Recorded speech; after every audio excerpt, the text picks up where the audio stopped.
probably seen them, right? These kind of textured brown beads, usually on a necklace. Ever wonder what they're all about? Well, they're called Rudraksha, and believe me, they have an incredible story. It's a story that ties together deep meditation, divine compassion, and, yeah, even the cosmos. So let's dive in and uncover the secrets of these sacred seeds. Okay, let's start with this quote because honestly, it's the key to understanding everything about Rudraksha. The belief is that these aren't just seeds from some tree. No, they're seen as a physical manifestation of divine compassion, like a tangible piece of a god's empathy for all of us. It's a really powerful idea, right? And the story of how that happened, well, it's even more amazing. So to really get why these beads are so important, we have to go way back, all the way back to their mythic origin. And just to be clear, this is not your average botany lesson. It's a story that's rooted in a moment of, well, profound cosmic emotion. And the name itself, it actually holds the first major clue to their power. If you break down the Sanskrit, Rudra is one of Lord Shiva's most powerful, most formidable names, often tied to his role as a destroyer of evil. Then you have Aksha, which just means eye. So you put them together, and Rudraksha literally means the eye of Shiva. You know, the ancient scriptures tell this absolutely beautiful story about it.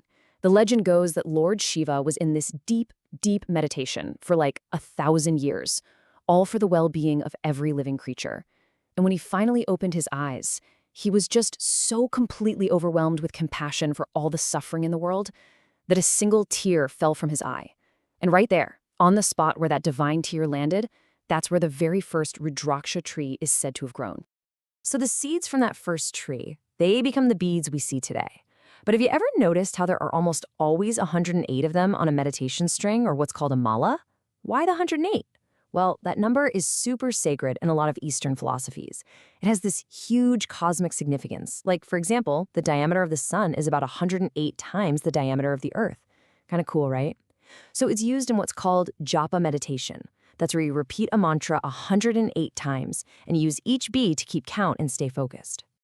Okay, so moving beyond their incredible origin story, these beads also have a very practical spiritual purpose. They aren't just symbolic trinkets. For people who use them, they are a direct tool for connecting with the divine and, building a sense of inner harmony.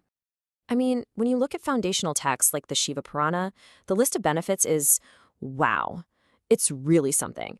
They're said to do pretty much everything from balancing your energy centers, your chakras, to giving you spiritual protection and purifying your aura. You could almost call it a complete spiritual toolkit all in one. But wait, how is a simple seed supposed to do all of that? Well, the core belief really comes down to energy. Practitioners believe these seeds have unique electromagnetic properties that actually resonate with our body's own energy field. And it's this resonance, this vibration, that's thought to help align the 7 chakras, clear out any blockages, and just unlock our potential for spiritual growth. And another huge one is protection. The Rudraksha is believed to create this sort of spiritual shield around you when you wear it. The idea is that it deflects negative energies and helps to purify your soul from past karmic stuff. You can really think of it as your own personal spiritual safeguard. So all of this is about our inner world, right? Our spiritual journey.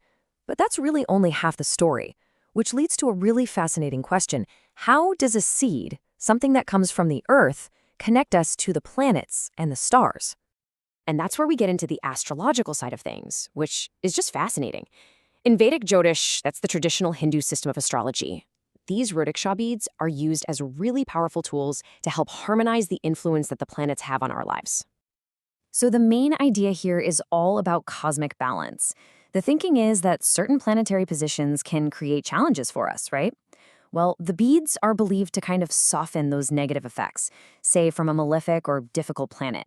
And at the exact same time, they're supposed to amplify all the good stuff, the positive influences from the beneficial planets in your horoscope. So at the end of the day, the goal is cosmic harmony. It doesn't matter if it's about neutralizing a tough planetary period or strengthening a planet that's kind of weak in your chart. The whole point is to create balance for better well-being across the board. But how does that actually work? Well, it's definitely not a one-size-fits-all kind of deal. The real key is in the different types of beads, and each type has a specific number of faces, or what are called mukhis. So what's a mukhi? It's just the vertical lines you see running down the surface of the seed, the ones that divide it into different segments or faces. And let me tell you, the number of these faces is everything. It's what determines which planet the bead is connected to and what specific benefits it's supposed to bring.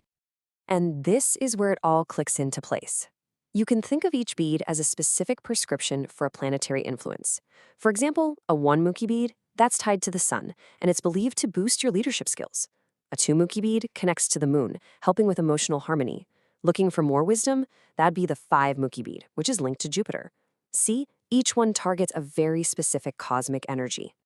So what we're really seeing here is that the Rudraksha is so much more than just a piece of jewelry. It's really acting as a bridge that connects two really fundamental parts of our lives, the world inside of us and the vast cosmos all around us.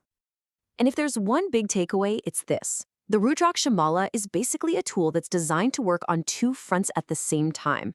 It's meant to connect our inner spiritual journey with those huge cosmic forces that influence us, all to offer one single, tangible path toward both inner peace and outer harmony. You know, the source material wraps up with this really powerful thought. It's like a blessing that perfectly captures the entire purpose of these sacred seeds. May they serve as a guide on your path. And that just leaves us with one final thought to chew on. For those who believe, the Rudraksha is a spiritual anchor.